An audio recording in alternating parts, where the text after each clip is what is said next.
走れソリよ風のように月見原をたどるたどる Ah, Christmas. The most wonderful time of the year. A festive holiday observed in most countries around the world as the religious celebration of the birth of Christ was replaced with a fat old man in a red suit, corporate greed, and getting angry at your parents for not getting you a Switch 2 with the latest Pokemon game that you've always wanted. Just because you're in your 30s doesn't mean you don't still want cool gifts, Mom. Yeah, it's a cozy family holiday, all about getting along with your close ones and enjoying each other's company. At least that's what it's like here in Norway, and it's a very common interpretation of the holiday in the Western world. But you know who doesn't view Christmas like that? Japan. Instead, they view it as a romantic day spent with a lover, eating KFC chicken and sponge cake. And gifts are only sometimes exchanged. Disgusting. But this different take on the Christmas holiday makes me curious. I want to learn more about what Christmas is like in Japan. So just like all the best social anthropologists in the world, I will learn more about Japanese Christmas in the most factually correct manner possible. Anime. Now, if I'm gonna want to learn more about Christmas in Japan through anime, I'm gonna have to find some Christmas anime to watch. Sadly though, there aren't exactly a lot of those out there. And it's almost like Japan doesn't care as much about Christmas as we do. But by utilizing the powers of Google, we can quickly find some candidates. And the one that always pops out at you first is the Satoshi Kon movie, Tokyo Godfathers. If you somehow don't know about Tokyo Godfathers yet, allow me to catch you up to speed. This 2003 movie is about three homeless people, Gin, Hana, and Miyuki. Well, it's technically two homeless people and their runaway Miyuki, but whatever. Through happenstance, they end up discovering an abandoned baby girl with a note asking someone to take care of her, and a key that leads to a bag with clues to who the baby's parents are. So this unlikely trio of good Samaritans decide to set out to find the baby's parents. On Christmas. That's important. This movie is by far and away the closest I think we'll ever see Japan come to a traditional Christmas movie. And that's saying something, because this is hardly a traditional Christmas movie. Now the reason I'm saying this is close to a Christmas movie is because besides being set around Christmas, the movie also has themes of family, which is very common in Western Christmas movies. But rather than just saying that family matters and will love and care for you no matter what, it instead focuses on people who, for one reason or another, aren't very close with their family. Within their loss, they have discovered each other, and while they might not be related by blood and family in a traditional sense, they still care for each other, just like a real family. This movie shows us that at the very least, Japan understands Christmas and those core traditional family values, while at the same time managed to highlight that not everyone has that, whether because of something they've done themselves or because of who they are. But it also shows us that family is more than just those you are related to. It's also the people who care for you the most, even if they are just a friend. Now that's all well and good, but I still don't feel like I have learned too much about Japanese Christmas from this movie. It feels too Western inspired. So we're gonna need to dig deeper, keep our eyes on the goal, and not forget. Speaking of not forgetting, let's look at another movie that has Christmas in it, namely The Disappearance of Haruhi Suzumiya. So in case you've been living under a rock, The Disappearance of Haruhi Suzumiya is a 2010 sequel movie to the popular Melancholy of Haruhi Suzumiya anime adaptations by KyoAni. It carries on the misadventures of the SOS Brigade as they make plans for a Nabe party for Christmas. However, as Kyon arrives at school on the 18th of December, he's surprised to find that something's off. Both Haruhi and Itsuki are gone. Mikuru doesn't know him, and Yuki is now just a normal girl. Meanwhile, Kyon learns that Haruhi now goes to another school. And the reason for this, as he learns, is that 3 years ago on December 18th, Yuki stole Haruhi's powers and used them to alter reality and make it so no paranormal beings or powers existed, which drastically changed the world and removed the reason the SOS Brigade was even formed and made it so that the group never met and became friends. Now that's all great and all, but what does this have to do with Christmas, I hear you asking? Well, with no paranormal beings or powers, Santa can't be real? Okay, yes, the movie in and of itself doesn't strictly have much to do with Christmas apart from being set in the Christmas period. But hey, they do eventually have a Christmas Nabe party at the end of the movie, so there's that. But if we're gonna be for real here for a second, there are actually a few things to take note of from this movie in regards to Christmas in Japan. Particularly, in Japan, Christmas is not a holiday, meaning that depending on how the school in question is structured, they don't get time off to celebrate. That's quite different to how things are here in Norway, where Christmas is considered a holiday and students get time off from the 22nd and don't have to return until January 2nd. In working life, it's a little bit different. However, after 4 p.m. on the 24th is when the holiday is officially recognized. So unless you work in a field that is an exception, you get time off from 4 p.m. on the 24th to the 27th at least. We also see that Christmas in Japan is more about spending time with friends and or lovers than family. But that's enough about supernatural phenomena and reality altering. Let's get back to reality with our next entry. I'm of course talking about everyone's favorite Christmas anime, episode 19 of Toradora. If there's one thing that's been many a lonely weeb's Christmas tradition for a long time, it's watching Toradora leading up to Christmas Day. I mean, just look at Reddit doing watch-alongs for it. If there's one thing we know, it's that Reddit is obviously a very good representation of the general populace.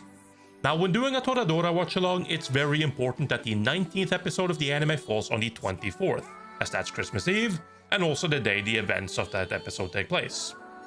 Now, what does a romance drama from 2008 have to do with Christmas, I hear you asking? Well, for one, episode 19 of Toradora is literally about a Christmas party held for all the students at school. So out of all the anime we've looked at so far, this is the most Christmassy by far. We got Christmas decorations, and a party, a Christmas song, chicken, and cake. We've got the quintessential Japanese Christmas experience playing out right in front of us. He confidently says, despite never having experienced a Japanese Christmas before in his life. We even have romance. It might be the end of a love polygon, but it's romance nonetheless. Now the context here is that main character Ryuji likes a girl named Minori, and she likes him. But then you also have the main girl of the series, Taiga, who also likes Ryuji, but doesn't like showing it, and also wants to stay away as to not get in the way of her friend. So after performing at the party, Taiga leaves so that Minori has no reason not to go. Ryuji learns that Taiga has left and decides to go to her place dressed as a bear Santa. Cue emotional scene of Taiga getting Ryuji to leave, saying her friend's happiness is the only present she wants. Then after he leaves, she breaks down in tears and runs out crying in the streets, which Minori sees and decides to put her friend first and rejects Ryuji. Christmas! Listen, it's a romantic drama, so this stuff is sort of par for the course. But that's not what we care about in this video. We only care about Christmas and trying to learn what Christmas is like in Japan and what it means to the Japanese. You know, without talking to someone or actually getting useful info. So what can we learn about Japanese Christmas from Toradora? Well, it just further reinforces what we saw in the Haruhi movie, that Christmas is a time for friends and lovers. Here we have the entire school gathered for a party. We also get to see the Japanese food of choice for the holidays, with chicken and sponge cake. I also like how they joke about it, with one of the characters thinking he's grabbing a turkey leg, and even when told it's chicken, he just decides it's chicken turkey. It kind of shows that there's a level of self-awareness when it comes to their chosen Christmas food. And I mean, why wouldn't they be? The whole KFC thing was just a marketing gimmick anyways. It just stuck around because there was no reason not to eat KFC for Christmas. Other than that though, the show subverts the typical Western Christmas movie, in that rather than finding true love on Christmas, our main character instead got rejected on Christmas Eve. But you know, love polygon. So it's more like the show is steering the main romantic interest back towards the main girl, who has to win in the end. But enough about romantic drama. Romantic comedies are more what Christmas is all about. And with an added bit of fan service, now we're talking. Talking about Itsudatte My Santa, that is. When looking for Christmas anime, of course you have to stop at a show that literally has Santa in the title. The 2005 OVA Itsudatte My Santa is all about Mai. She is a Santa in training, hoping to spread Christmas cheer to everyone. However, she ends up appearing in front of a boy literally named Santa. And the worst part of it all, he hates Christmas. The reason for why he hates it is that he was actually born on December 24th. However, his parents were never home at this time, so he was always alone, never getting to celebrate his birthday or Christmas.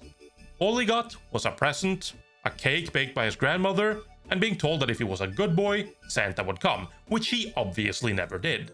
So it makes perfect sense that he started to resent Christmas.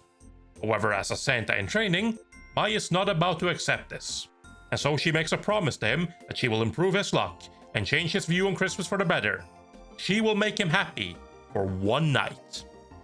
So this is just a straight up comedy anime. And if we're gonna be real for a second, not a very good one. But what it does do is show us a lot of what there is to do on Christmas. Activities such as going to the arcade, or stealing the attention from an idol doing a photo shoot, or pissing off some punks who are getting their Christmas cake. Yeah, ultimately everything in this is played for laughs. Even the whole part about giving Santa a reason to be happy on Christmas loses all importance once it's revealed that ever since he was a kid, he's actually been celebrating Christmas and his birthday with his grandparents and classmates and teachers. So yeah, ultimately it's all about Mai actually being in love with Santa, and with Santa deciding to spend Christmas with her instead of his friends. So once that happens, she can finally unlock her Santa powers and can now go spread Christmas and cheer to kids. So what did we learn about Christmas here? Well, it's about romance, I guess. And eating shitty food and rejecting friends because you just never realized that this girl who spent all day trying to cheer you up might be into you, so maybe leaving her to go play with friends instead is kind of a dick move. Yeah, something like that. At least that's episode 1. Episode 2 pretty much has nothing to do with Christmas, so nothing much to learn there.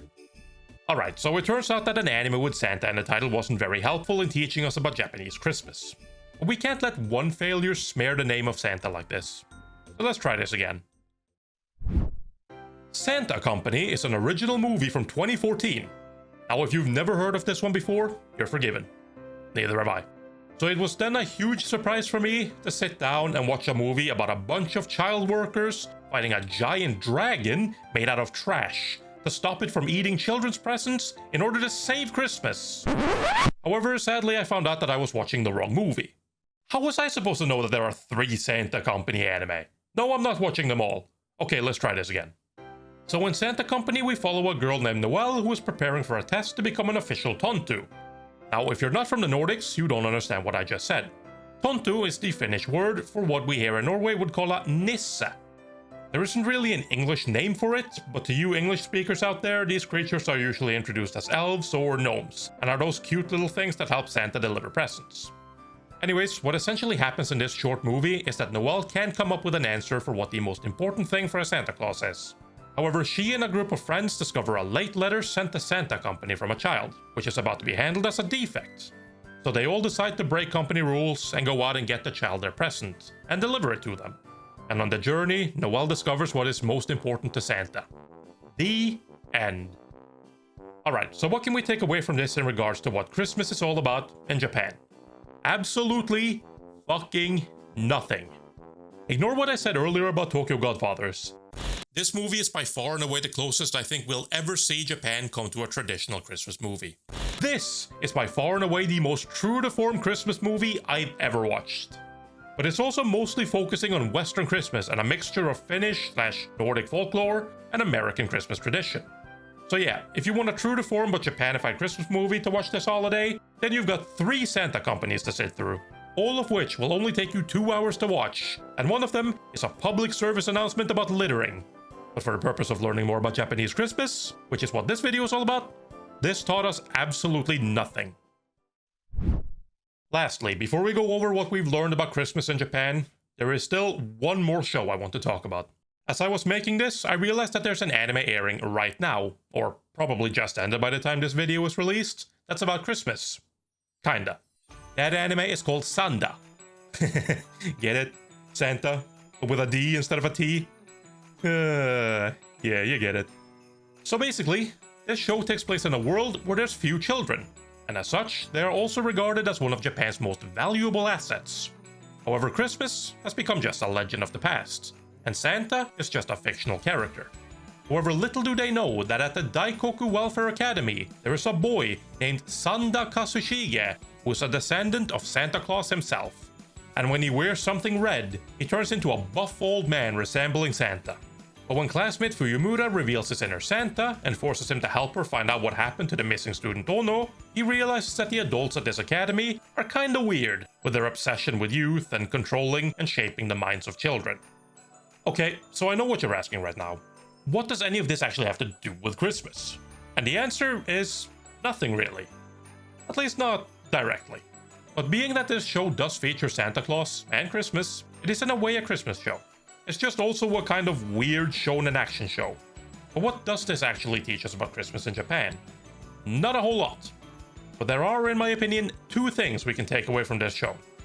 Firstly, Christmas doesn't really mean much in Japan. It in no way has as much of a cultural impact as it does in, for example, the US, or even here in Norway. So even making this show about Santa is little more than a hook to get attention and stand out from other shonen action series out there. Secondly, it also shows us that Japan likes taking things that are popular overseas, or things that they find interesting, and then twisting and changing it to fit in more with a Japanese audience. Good thing we don't do that here in the West. Alright, I think we've gone through a good enough list of shows to properly get an understanding of what Japanese Christmas is actually like. So let's go through exactly what we've learned. So now that we've been through several Japanese takes on Christmas, what have we learned about the celebration of this holiday? Well, for one, we have learned that Japan understands that Christmas is about family. It's about coming together, and it's about doing something nice for others. But despite understanding that, Christmas in Japan doesn't really hold the same significance in this regard. Maybe it's because family tradition is more of a regular everyday thing in Japan, so therefore Christmas becomes more of an excuse to spend time with others you care about that might not be your own family directly. At least not yet. And we also learned that Japan has their own customs and traditions associated with the Christmas period. They do weird things like eat KFC and sponge cakes, spend time with lovers or friends, and most importantly, that they don't have time off during the holidays. Not even students. Now, that isn't unique to Japan, but me being from Norway and being used to Christmas being a holiday that most people have time off during, that just seems pretty strange to me. And honestly, that's my biggest takeaway from this entire thing. Other cultures have such strange Christmas traditions, unlike us here in Norway, that only have normal and not at all weird traditions. Now excuse me, Dinner for One is being shown on TV here soon. I need to get into the Christmas spirit with some old British comedy sketch from 1963 that's only really popular in Germany and Scandinavia for some reason. Merry Christmas, everyone. By the way, same procedure as last year, Miss Hilton? The same procedure as every year, James. Well, I'll do my very best. Good night.